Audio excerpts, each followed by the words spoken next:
warahmatullahi wabarakatuh. Halo teman-teman, selamat datang di Binsapen, Bincang Santai Pendidikan bersama saya, Kea.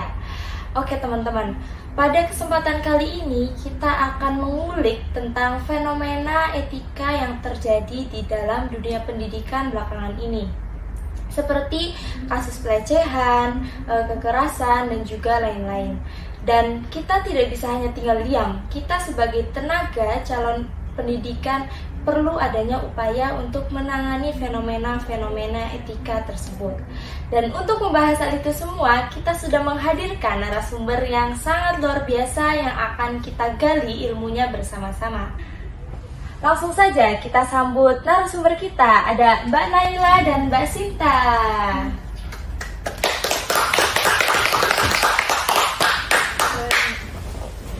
Halo Mbak Naila, Mbak Sinta. Halo Mbak Gia. Gimana kabarnya hari ini? Alhamdulillah sehat. Alhamdulillah baik. Akhir-akhir ini lagi sibuk ngapain aja nih dari Mbak Naila? Akhir-akhir ini lagi sibuk mengerjakan tugas UAS, mengakhiri semester 1 ini. Alhamdulillah, Iya. sudah 1 semester ya? Iya. Tidak terasa.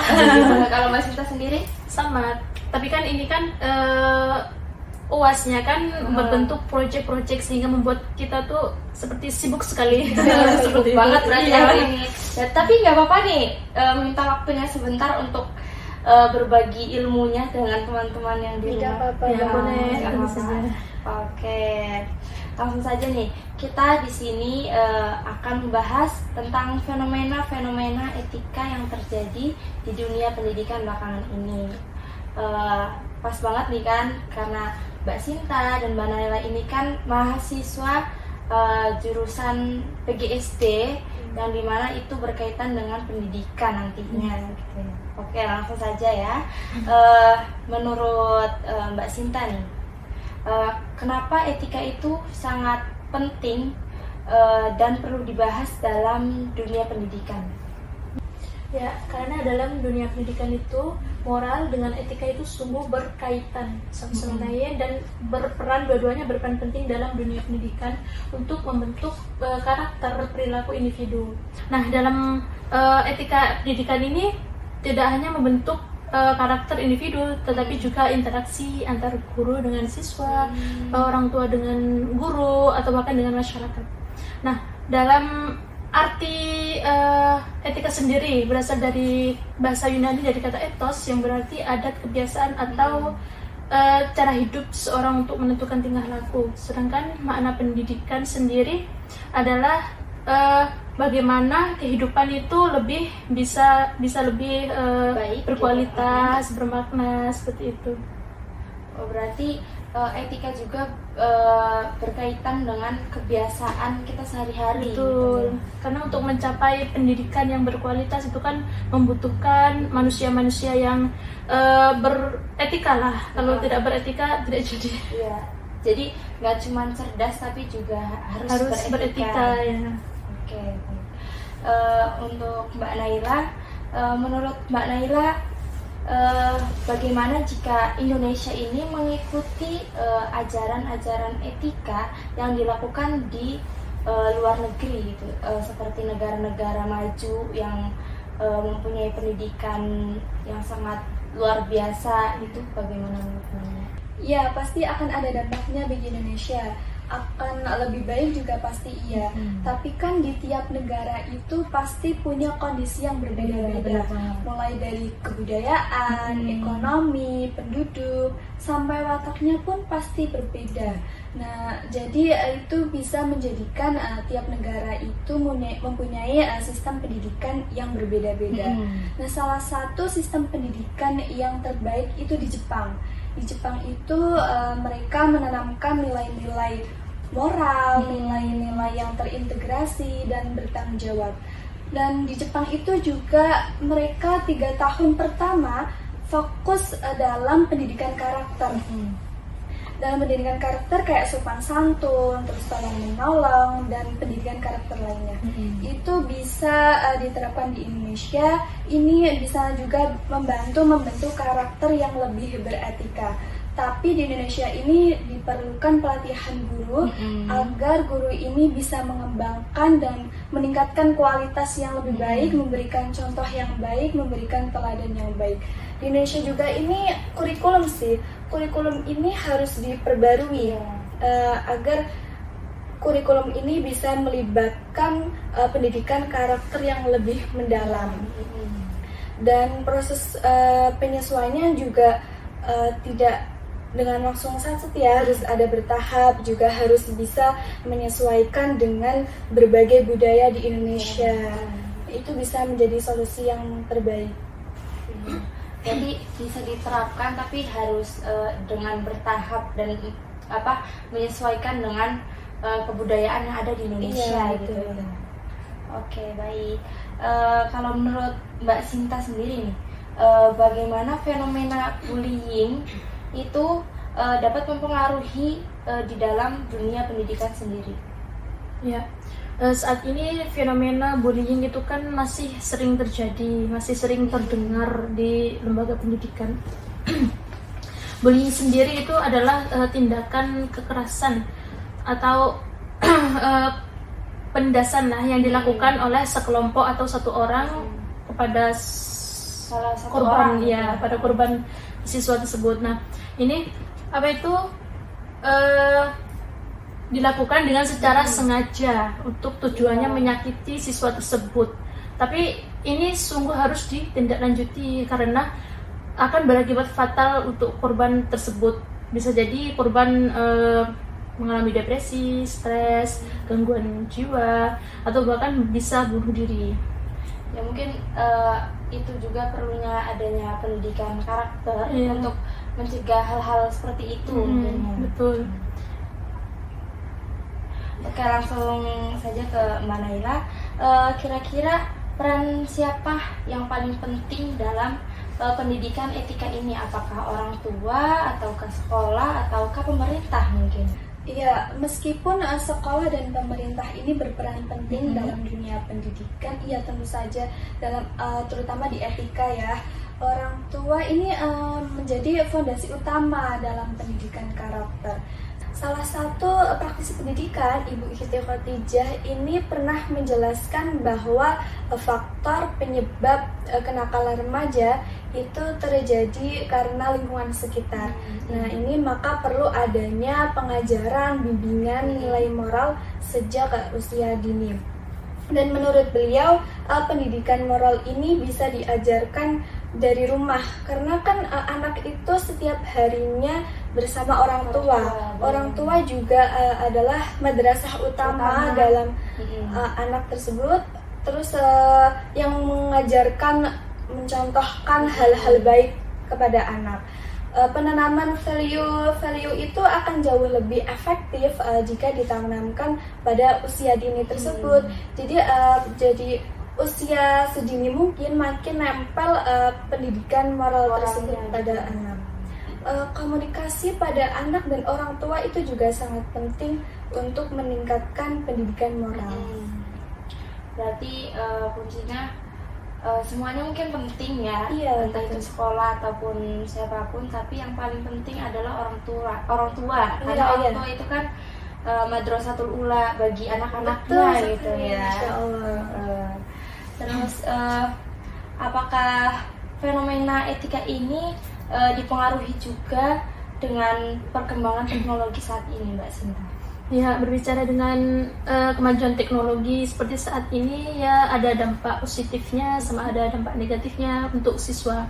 Kalau dampak positifnya untuk memudahkan siswa dalam pembelajarannya, siswa jadi mudah mengerti, mudah paham, seperti itu. Tapi kalau dampak negatifnya, kan penggunaan gadget ini, teknologi gadget ini kan bukan hanya orang dewasa ya, tetapi anak-anak juga, mulai dari TK, PAUD, SD, ini itu sudah kecanduan gadget. Nah, konten-konten negatif tadi yang berseliweran di media sosial itu secara tidak langsung disaksikan oleh anak itu tersebut ya, anak tersebut, sehingga memicu pola pikir anak.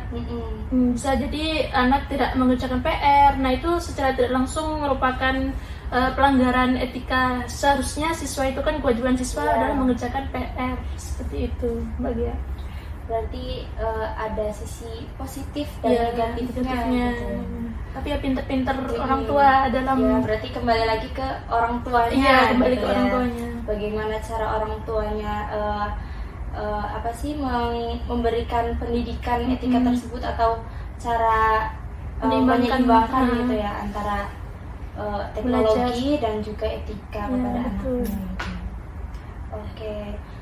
Terus langkah apa yang bisa diambil instansi untuk mencegah hal-hal fenomena ini?